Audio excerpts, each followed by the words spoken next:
Moïse fut rejeté par ses frères. Ils ne voulaient pas de lui. Qui t'a établi chef et juge sur nous. Exode 2,14. C'était le versant humain de cette situation. Il y avait aussi un côté divin.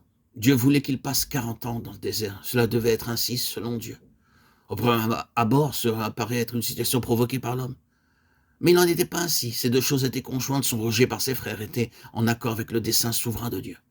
C'était la seule façon de donner à Dieu l'occasion de reconstituer cet homme, car c'était là ce dont Dieu avait besoin.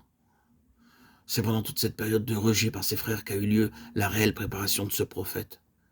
Oh, la souveraineté de Dieu, un temps d'obscurité, un temps d'approfondissement, un temps de brisement, d'humiliation, de broyage, vidé entièrement. Si cela avait duré plus longtemps, plus rien ne serait resté. C'était les voies de Dieu pour former un ministère prophétique. Je crois que sans cette expérience, Moïse serait demeuré très légaliste, autocrate, despotique, se référant à la loi. Vous devez faire ceci et cela, et ainsi de suite. Mais après toutes ces années, en le voyant sortir du tour de la main du divin potier, il est dit qu'il était fort doux, patient, humble, plus qu'aucun homme sur la face de la terre. Nombre 12,3. Dieu pouvait alors compter sur lui. Il n'avait pas pu le faire le jour où il s'était regimbé avec un esprit orgueilleux, arrogant, dominateur. Dieu avait alors dû laisser faire avec des conséquences malheureuses. Mais ensuite, Moïse, le plus doux des hommes brisés, humble, désintéressé, contesté par les autres, sans s'accrocher à sa position, à ses prérogatives, a seulement remis cette affaire devant le Seigneur. Son attitude a été la suivante. Laissons le Seigneur décider. Je n'ai aucune position personnelle à préserver. Si le Seigneur a fait de moi son prophète, laissons-lui le démontrer lui-même. Je suis prêt à laisser la fonction si cela ne vient pas du Seigneur.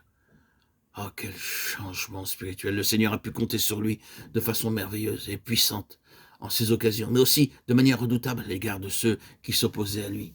Nombre 12,2 et 16,3. Dieu, en Moïse, a saisi un vase. Ce vase peut être individuel ou collectif. La fonction du ministère prophétique peut s'exprimer par le moyen d'une nation, comme cela fut le cas pour Israël. Et il fait passer ce vase par une profonde expérience brisant et détruisant, désillusionnant, révolutionnant entièrement les concepts. Nous voyons dans la vie de ces vases une merveilleuse capacité à être enseigné et ajusté.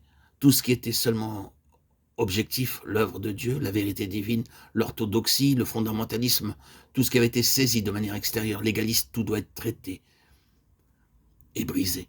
Il doit y avoir une nouvelle conception, un nouveau regard sur les choses, non plus un système formel, quelque chose d'extérieur à nous-mêmes, que nous saisissions, mais une chose introduite et formée intérieurement dans le vase. Ce qu'est le vase, le ministère, l'est donc aussi, et non pas ce qui a été assimilé de la doctrine pour en faire un enseignement.